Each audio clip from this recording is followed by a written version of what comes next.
Hey guys, and welcome to a long overdue episode of Pickles and Vodka podcast. I'm Christina, and I am so sorry for neglecting you, my amazing audience, for the last, what's it been now? 2 months since I last recorded?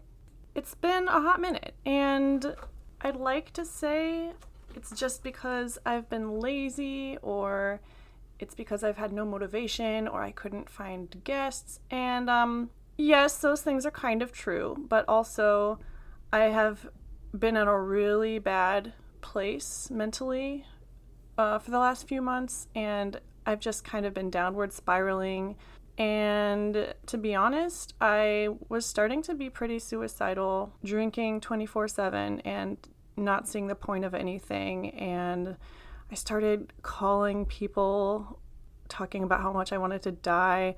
I remember walking down the street with a bottle of vodka in my hand, just crying on the phone with my ex, pleading with him to take my cat when I died. And I think that's when I knew it was really bad. No, I really knew when it was bad when I started self-harming again, because I don't know if you guys know, but I used to self-harm as a teenager, but haven't done it in 6 years. And so the fact that I was starting to do that again was a real wake-up call. So on my therapist's recommendation, I admitted myself to a psych ward for 5 days. But before that, I did have to find someone to take care of my cat. And I want to give a special shout out to my friend Taylor, whom I met in IOP. We hadn't really talked a bunch before this. We had had a few coffee dates, but nothing too serious. And then the reason I picked her to ask to take care of Ruby was because I knew she loved animals. She had a big house with ample room for her pets to roam around, and also I knew she understood what I was going through on a personal level. So I met with her for coffee, and I asked her the hardest thing I've ever asked anyone, which is, I'm about to admit myself to a psych ward. Will you take care of my cat for an undetermined amount of time? And not only did she immediately accept, but she offered to drive me to the ER. And then not only did she drive me to the ER, she stayed with me in the ER for 12 hours while I experienced alcohol withdrawals. And honestly, if that's not a true friend, I don't know what is. So shout out to Taylor, you're an angel. So yeah, after that horrific ER stay came to an end, I was transported via ambulance to a psych ward in a hospital not far from Seattle, and stayed there for 5 days. It's not meant to be a long-term facility. It's just a place to help patients just kind of reset and stabilize and be safe. And honestly, that's what it did for me. I feel refreshed. I met a lot of amazing people there with so many tragic stories, just such resilient people. And I learned the value of engaging with others rather than isolating in my room. Just honestly really learned a lot from the patients, but also the staff was amazing. The classes were amazing. I got stabilized on my medication. I was able to establish a normal sleep schedule for the first time in I don't know how many months. So all in all, it was a really good stay, but I'm really happy to be back home, especially since my mother is here to visit me. She flew down last night from Virginia and picked me up from the hospital and is now staying with me for 3 days. We are going to do all of the touristy things, but first there is something really special we had to do together, which is record a podcast episode. So hold on to your horses because this one's a real treat. Before I launch into our interview, I just want to say, if you're still following this account, I appreciate you so much. I know a lot of you volunteered to be guests a while back, but I have a terrible memory and I've lost track of a bunch of messages. But if you still want to be a guest, please hit me up, picklesandvodkapodcast@gmail.com, or on any of my social media. You know where to find me. I love you guys, and thanks for sticking along on this wild ride. And for any of you who knew what I was going through and reached out, I appreciate you so much. And you are the reason that I keep doing this podcast. All right, here is our interview. Today, I have a very special guest. How long have you known me? I have known her for 26 years. Sounds like a pretty old friend. Yeah, you could say we're buds. Yes. Yeah, we know a lot about each other. Yes.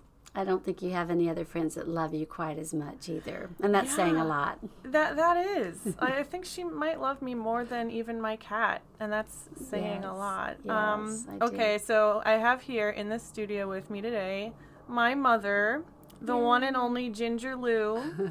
Yes, she always calls me the amazing Ginger Lou. I've never called you that. What? I thought you always call me. What do you call me? Do you want me to call you that? No. What do you always call me? The one and only Ginger Lou. The one and only Ginger Lou. That's what I just said. Okay, sorry. I mean, I can. She is pretty amazing. She has raised 7 kids by herself, pretty much. By myself? No, you had help, but you were a stay-at-home mom. Oh, right. I thought you meant like I was a single mother. No. My parents are still married. They have a great marriage. No, I'm already messing this up. I'm just trying to pump. Yes, I'm trying to amp you up. What's the word? Make my intro better than it really is. I'm just trying to make you sound good. I actually have a boring but different life. Boring but different. Mm-hmm. That's going to be the title. Well, okay, so you're obviously my mom. Yes. Your mother of 7 kids. Right, you're the oldest. I am the oldest. Mm-hmm. But obviously you have a story of your own. Yes. That you want to share here today.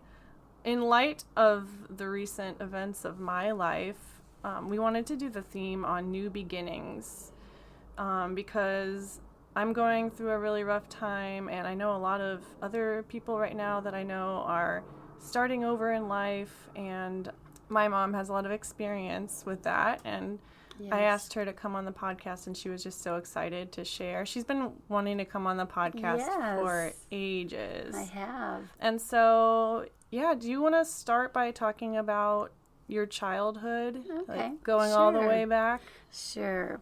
Well, I did have a single mother. My father and my mother divorced. It's Christina's grandparents. When I was about 12, and that was traumatic because I knew they fought a lot, but it still fighting seemed better than having my dad gone all the time. So I was very athletic, so I think that was the way I felt good about myself. What kind of athletics did you do? I was a gymnast. I really excelled at gymnastics. I was a varsity cheerleader only because I was a good gymnast. And I really did. And so once the gymnastics and the cheerleading stopped after high school, that's when I started drinking. I never drank during high school because it would interfere with athletics. And that was the most important thing to you. Oh, yes. It was how I was actually good at something. And so that's how I got my self-esteem. So once that was gone, I just spiraled into drinking, which then led to an eating disorder. And those pretty much took control of my life. I mean, what kind of support system did you have at the time? Well, my sister was always a good friend, but she was having her own problems. So really that was, and just a few high school friends, mostly my drinking buddies were my support system. It was a happy hour. Wednesday night was nickel beer. Every night of the week was some special night, and that just became my life. I did work full time. Where did you work? So right out of high school, I worked for a bank, and then I went for an insurance company. And from there, it was my early 20s. I guess I was about 21 or 22, and something very drastic happened. I had been drinking at the beach all day, and my sister invited me to a Baptist church revival, and I had no God in my life whatsoever. And so I said, no, I've been drinking today. She said, oh, it's real casual. Come on.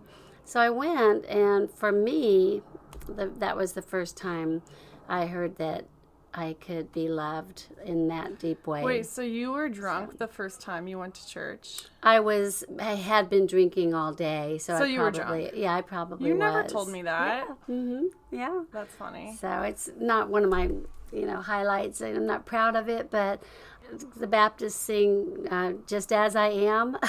I came as I was. And anyway, that was the start of major changes in my life. And it wasn't long after that I became a Christian. And did I stop drinking right away? No. And the eating disorder was just as bad as ever. There was a time I even taught Sunday school, but I would drink before going to teach Sunday school. You never to told little me that. kids. Yep.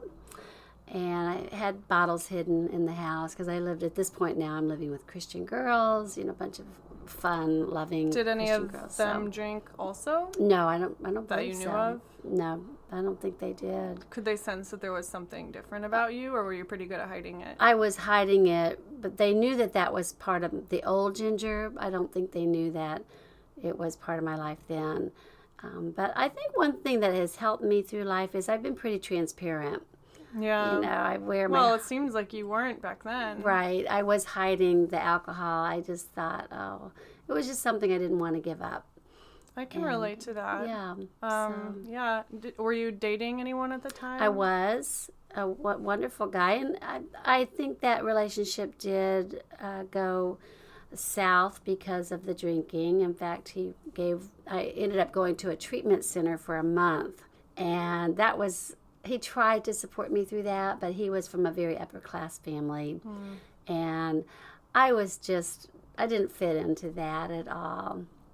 Who helped you get into the treatment center? My boss at the insurance company, he was an AA sponsor, which I had no idea, and I was his secretary. Wow. So he could see the telltale signs. I was coming in, I would come into work having just basically, I would wake up and I didn't even know where I was.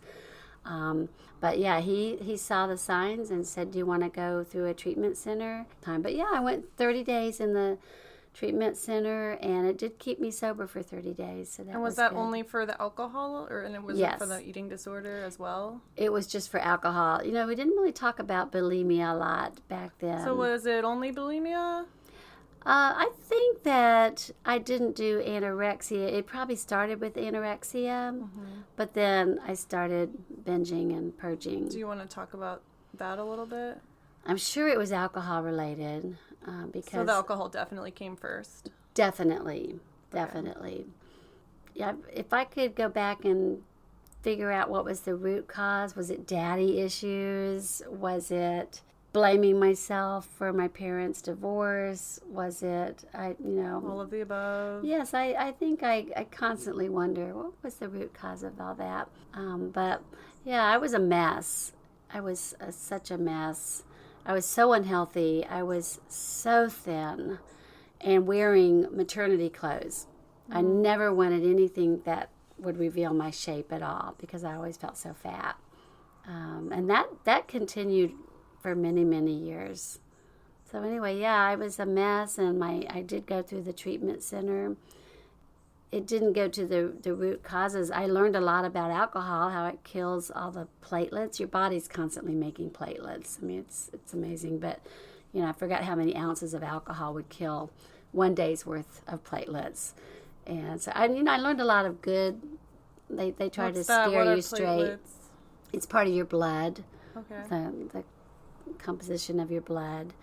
Obviously, I need more education Yeah, on it as well. It does scare you when you see what that does. But so I didn't leave there not ever wanting to, didn't leave there completely cured of alcoholism, but it did, it got me sober for 30 days. That's a huge accomplishment. It was huge. It really was. So I did go through the treatment center for 30 days, and I received a lot of support from family and my boss and his wife. They were amazing. So that was a big step in and I would go to AA meetings. Of course, I would drink after them, but I did go. And that was before you became a Christian? Yes. Now, I'm curious.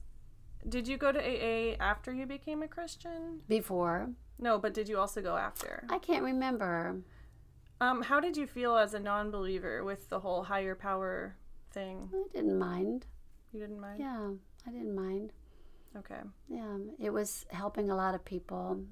I'm just curious because a lot of people have problems with it. I know it also depends on the group that you get matched with. I'm sure that's right. This is all in Orlando, Florida, by the way. Okay. Anyway, and so then I'm sure it was, the timeline's a little bit fuzzy, but my sister had become a Christian, and so did your Uncle Rick, my brother. So I was the last one to do that. And when something, I think we were talking earlier how when we go for something, we go hog wild. Like if I want to do a sport, I would go buy all the gear, and then I might not ever continue on. So, but with and it was the same with God. You weren't sure if it was a phase. I was all right, but I was all in. And you talk about support group. I was so supported during that time. And, actually thinking back, and I know that this is fragmented, but I had become a Christian before the treatment center because I got so many cards and letters from all the people in the singles department at church. So that's beautiful. They didn't judge you or oh no, they anything. really didn't. In fact, I still have them every single card. Nice. People were writing to me. I was getting so much mail, and for 30 days being in there. That's a long time. Yes. So you became a Christian and you went to rehab, and then you said you were still drinking, though, in secret. I was. When did that stop? How did you get past that? Well, I went to a seminar that talked about getting the garbage out of your thinking and replacing it with the Bible. So I started memorizing the Bible, and that's when I have traced that down. And that's when I realized, AA was wonderful. It was a support group. But since you asked the question, that is when I saw major changes. And I feel like I was getting, my mind was in a really, it was cycle. So I would do well, but I would always come back to the same point. Well, circular. It reminds me of CBT therapy, which is when cognitive behavioral therapy, I believe it stands for. It's when you find bad thoughts and you replace it with something else. Yes. And that's what I'm working on right now with my therapist. So, what you're describing sounds like a similar process. Yes, I can see that. In fact, if a pet dies at around April, and then every April you get those sad feelings because that's the exact time. If you can replace that and start putting something beautiful, sparks joy, as Maria would say.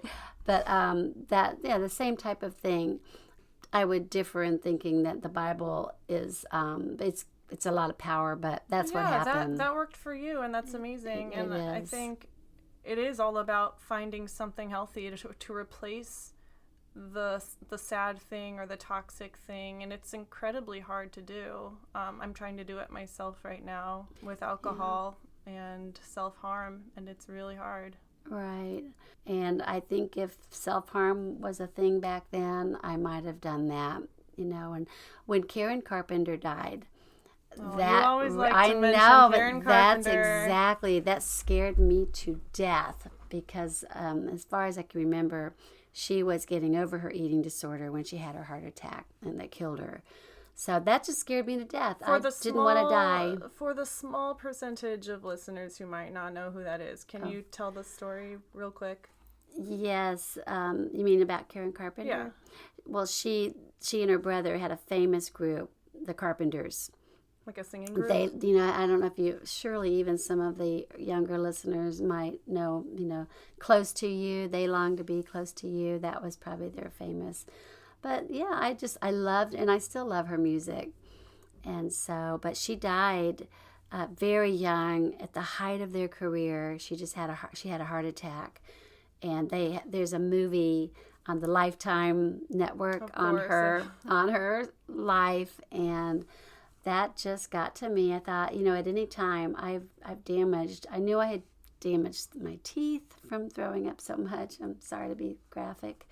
No, but, you can be as graphic as you want on here. But my heart, I just felt like I was just unhealthy. And at any time, I was like a walking, ticking time bomb. So I didn't, and her sudden death really got my attention. Yeah, it made you realize your own mortality. Right. And sometimes I struggle with that. Like, I was just telling my therapist the other day, sometimes I feel like I have no sense of self-preservation. Like, I do all these things to hurt my body, and I either feel like it doesn't affect me, or like they haven't caught up with me yet, or I don't care because nothing matters, and we're all going to die soon anyway. It's like, I almost wish I could have that moment that you had where I was like, oh my God, I'm destroying myself.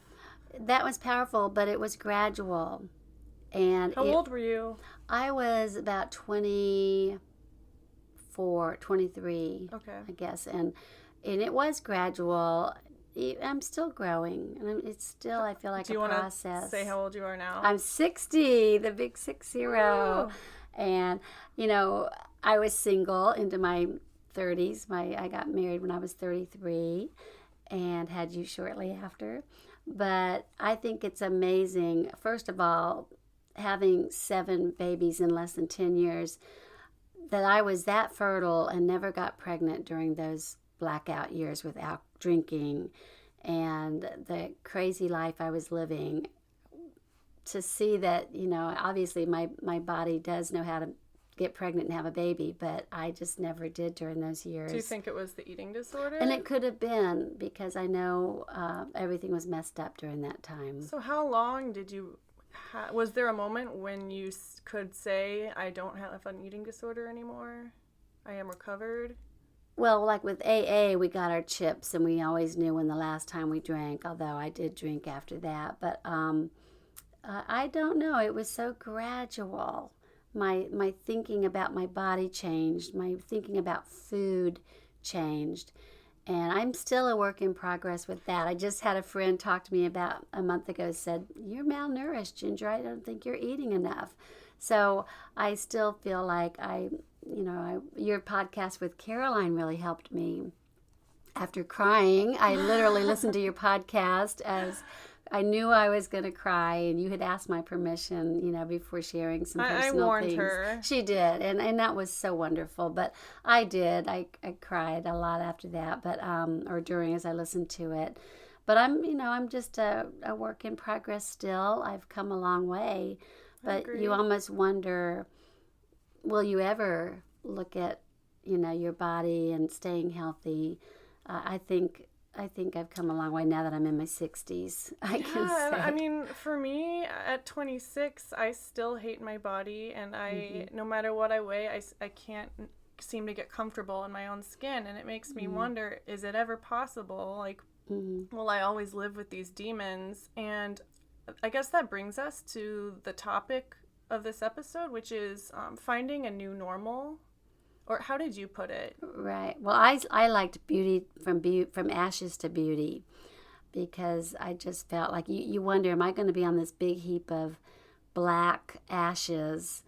My life is I'm burned out, and I don't know that I'll ever really change. I think getting over alcohol was easier than the eating disorder, because I made myself not go and buy the alcohol, but food is around you all the time. Yeah. But I do have a very healthy self-image now, and I'm not afraid to eat. I love food. I know that I'm totally over that. I just think I will always be learning how to be healthy, what creates a healthy body.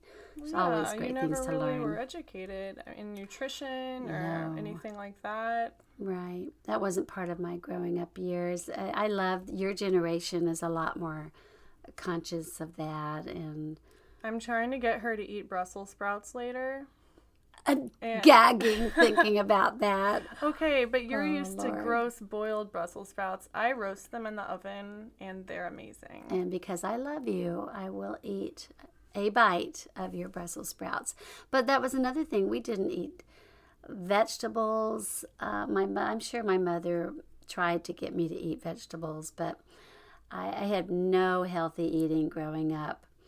And so becoming a mother, I had to eat my vegetables because I was telling my kids to eat theirs.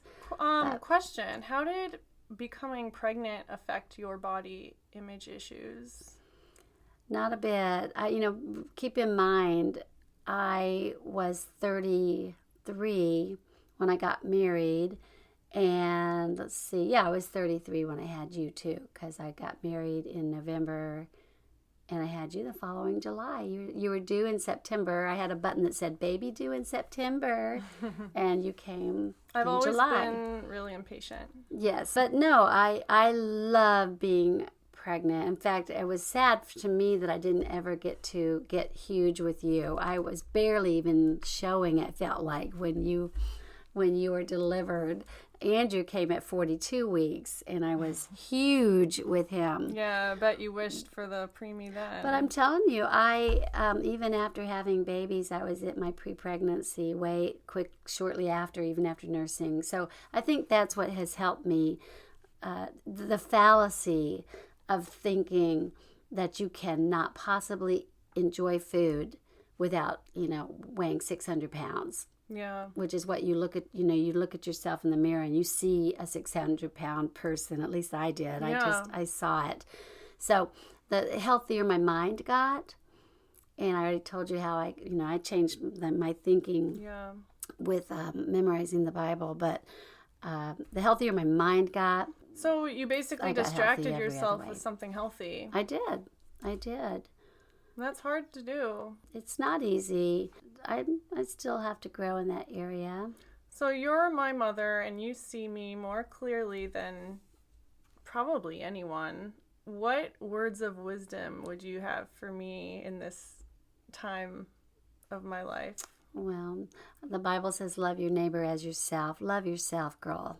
Love yourself. See how awesome you are. When it's so sad as a mother, you think, okay, I went through this hell, so I hope none of my kids will ever go through this. So to see you struggling with the same things I went through just breaks my heart. And so that makes me sad. But I know if I can get through it, you can get through it. What would you have told yourself then as a young woman in the throes of this stuff for the first time? Then I'm loved. I don't know, is it from being from a broken home or not having a dad affirm me? I wish I would have known how deeply loved I am. And that way I could love myself. And now I can be a lover of everybody that comes into my life. And you do an amazing job at that. At this woman, like everyone she comes into contact with is like an instant best friend. It's crazy. We'll be like in line at the grocery store and she'll be taking forever, and it's because she's making friends with the cashier and learning all about their life. Like, I wish I had this skill, to be honest. Well, and we are opposites. We're so opposite in so many ways. I think we're That's pretty just my similar. I mean, personality. as you just said, we struggle true. with the same things. We are very similar. We have similar senses of humor. Yes, we do. Obviously. But yeah, how are we different, would you say? You're more focused, more driven. Really? If I ever am half as focused and driven as you, I would be happy. I can tend to be lazy, and you are not. You need to learn to relax. Yeah, so that's one thing that I really appreciated about my hospital stay, was that it forced me to just relax and not have an agenda. Sober, in the past, the only way I've been able to relax is by drinking, like by numbing myself with alcohol, because I don't know what it is. If I'm sitting still, I just feel guilty. And so yeah, that's definitely one thing I've always appreciated about you, is that you have your rituals, even when you're folding clothes, you're eating ice cream and watching TLC, like that's your thing. You always had nap times in the afternoon. Like, nap times were a big deal in our house growing up. Like, from 1 to 3, no one... Sanity. It was quiet time. I always hated it even then, but there's something to be said for just being in the moment. Letting yourself chill. Yeah, just because chill. I was a busy, with 7 children and homeschooling. Yeah.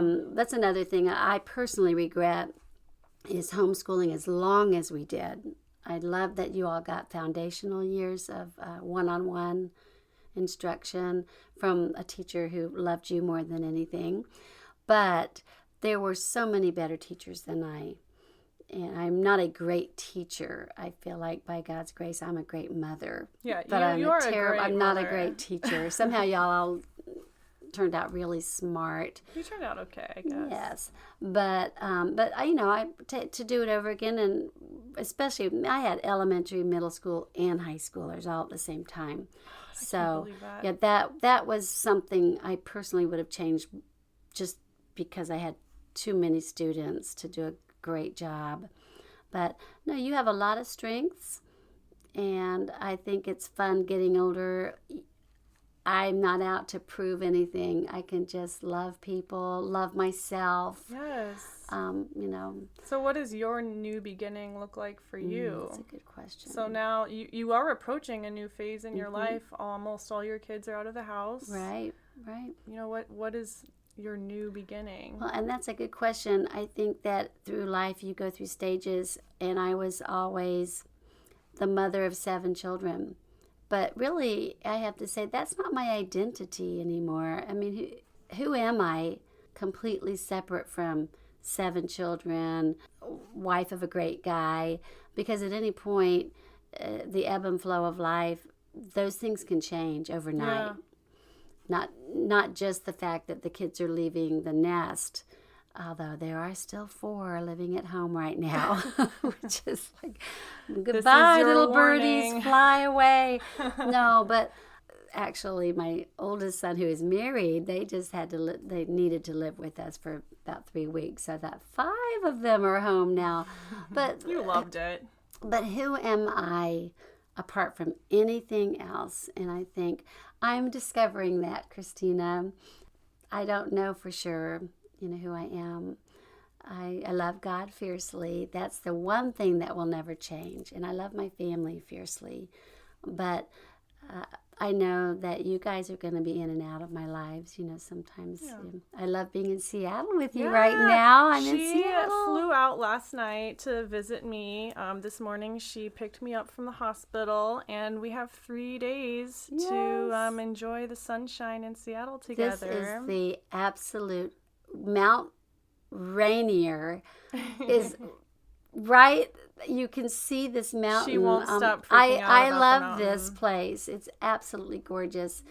And so I'm in her room. We're recording this podcast, which is something I always wanted to do. But I think I don't want to ever stop growing. I don't want to ever stop investing in the lives of other people. And you're one of the people that I love pouring into. Thanks for letting me.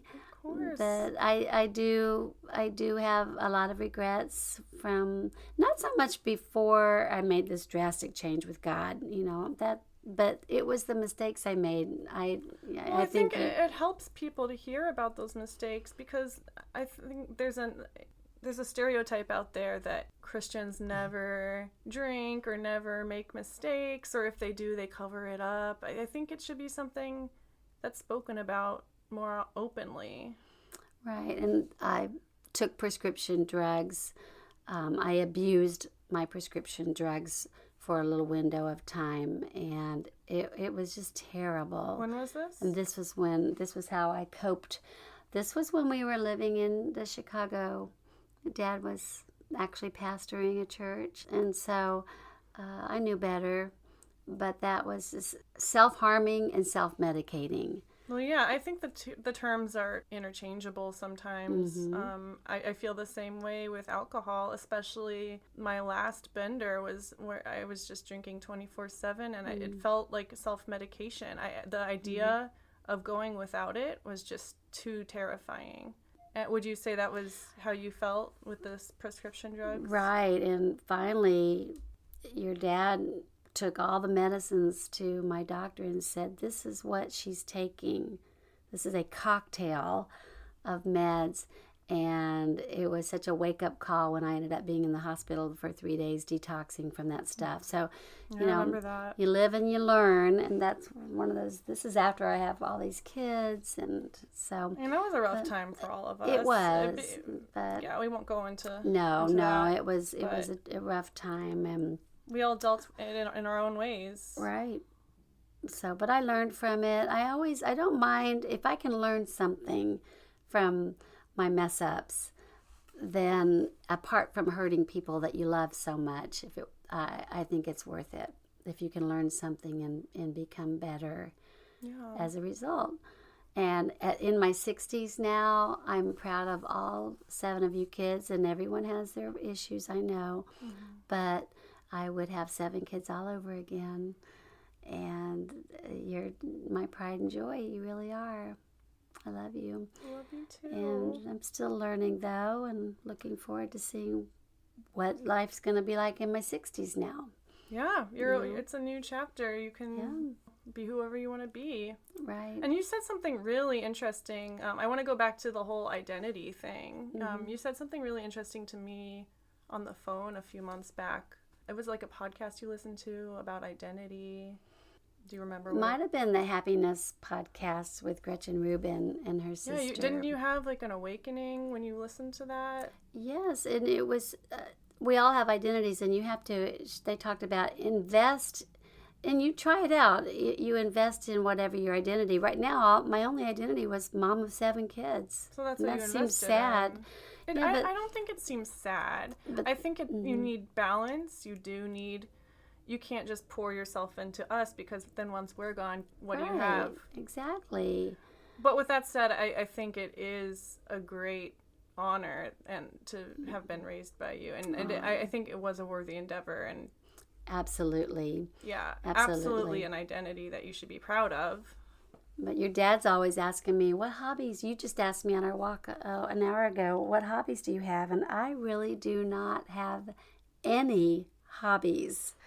And so that is something I need to find something for. Like your dad's a skydiver, and he plays racquetball, and he loves to read, and he's got and so many other things. And so I think, okay, Ginger, he's always encouraged me. I think maybe I'll start line dancing. Oh. I love to dance, but I don't have an outlet for that. Well, there is a country karaoke bar down the street that does line dancing. So we can go and just dance. I love that kind of stuff. So I'm going to find something, a book club that would make me read, or so. But it's another thing we don't have in common. You can dance and I can't. No, I don't know of any of the 8, you 7 kids and your dad that can really dance. So Elizabeth, maybe. Yes, she's great. So, anyway, but I'm, life is an ongoing journey, and I think that I never want to be on that heap of ashes again, though. That was a dark time in my life that tries to rear its ugly head from time to time. And I have found what will carry me through a lifetime. And I want what works for you, Christina. Yeah, and I believe you're going to find. Everyone needs to find what works for them, and don't be afraid to try new things. Mm-hmm. That's true. That's what this identity thing was. Once you find something, invest something in it. And then you might think, that's really not for me. I'm not putting another dime into that. But along the way, you might find something that you really like. Yeah, this podcast is a good example. When I started it, I was, I invested a lot of money in the equipment and in hosting. And then, I did a few episodes, and I was faced with the dilemma I always am faced with, which is this for real? Like, am I going to keep doing this, or is this just a phase? And I know I slipped off the wagon for a long time, and that was partially due to my mental health and partially due to just, lack of motivation. But Ginger Lou is here to help me get the ball rolling again. Yay, and thank you so much. you guys should reach out and let her know what hobby she should try. Yes, I'm open to suggestions. Her email is just kidding. I am. I'm open to suggestions, and it has to be something. I work full time, and so something I can slip in the mornings before about 11 a.m. or in the evening after 9. So guys, DM me, and over the next 3 days, I will be with her, and I can give her your suggestions in person. That sounds great, and I'm honored to be here with you, honey. And I am one of your greatest fans. Oh my God! Keep up the good work, I'll and remember try. how valuable you are. Everybody out there, you are irreplaceable. Nobody has your laugh. No one has the people that you have. And so I just think that has helped me in my life to know how loved I am. Yeah, all you guys out there, if there's one thing I've learned from this whole hospitalization experience from hell, it's that a lot of people care about me. Mm-hmm. And it's honestly humbling, because a few days ago I was, ready to end it all because I really didn't think I mattered and that I thought no one would miss me. And the fact that all these people are reaching out and saying how much they love me, it's just, I've cried so much in the last week, more than the last 2 years. It's embarrassing. But I just want to say that to all of you who feel unloved, you do have people who appreciate you. Even if they're just online strangers, like there are people who appreciate you and who would miss you. And I'm coming from the, just the other side. Like I'm not even out of the woods yet. I still don't know what the future holds or how I'm going to feel tomorrow. But today, at this moment, I'm really glad that I'm still here. And I want you to hold on, even if it's just for another day. That's right. And you can always reach out to me personally on social media. You can reach out to picklesandvodkapodcast@gmail.com. I will listen to you. It doesn't even have to be a podcast related question. Like if you just need an ear to listen, I will be here for you. Yes. Do you have any parting words, Ginger Lou? One day at a time. I know that's an old AA saying, but it's also in the Bible. Just don't worry about tomorrow. Today has enough problems of its own. You can say that again. Know how valuable you are and deeply loved. Yeah. All right. Well, we are going to go get our hummus and veggies on. Popcorn. And popcorn, yes. Love you guys. Hopefully you're still following me by now. You can go to www.picklesandvodkapodcast.com. I'm still working out a few kinks with Spotify, so not all of the episodes might be on there, but you can also listen on Stitcher and Google Play. She's back. I'm back again. I love you, right. Christina Joy. I love you too, and I love you guys. Bye. Bye.